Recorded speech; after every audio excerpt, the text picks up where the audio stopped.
4 வருடங்கள் ஆக போகுது, குழந்தை இல்லை. பாட்டு தாராரு, வார்த்தை தாராரு. ஆனால் ஒவ்வொரு சூழ்நிலையை பார்க்கும்போது ரொம்ப வேதனையாக இருந்துச்சு. அந்த ஜனவரி ஒரு வெள்ளிக்கிழமை, டேட் மறந்துச்சு.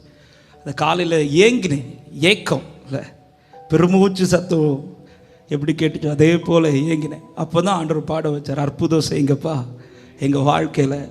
அந்த பாட்டு பாடு பாடு பாடு அந்த ஆராதனையில், அந்த ஞாயிற்றுக்கிழமை ஆராதனையில் பாட வைக்கிறார். அது முடிச்சுட்டு எனக்கு வரக்கூடிய சாட்சிகள் எல்லாமே, எல்லா சாட்சியுமே ஆண்டவர் எங்களை நினைத்தருளினார். இத்தனை வருஷம் குழந்தை இல்லாமல் ஆண்டவர் எங்களை நினைச்சார். இந்த சாட்சியை பார்க்கும்போது இன்னும் ஏங்க வச்சுட்டார்.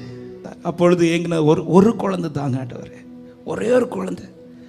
ஆனால் இன்னைக்கு ஆண்டவர் 2 குழந்தைகளை தந்து ஆசீர்வாதமாக நிறுத்தி வச்சிருக்கார். ஆண்டவர் ஒரு காரியத்தை நினைப்பூட்டினார். நம்ம காத்திருக்கிற நேரத்தில் கேட்குறதெல்லாம் கொஞ்சம் தான் கேட்பல, இதை மட்டும் செய்யுங்க ஆண்டவரே, இல்லை ஒன்று தாங்க ஆண்டவரே. ஆனால் காத்திருக்கிறவர்களுக்கு அவர் செய்கிறது ரொம்ப அதிகமாக செய்வார்.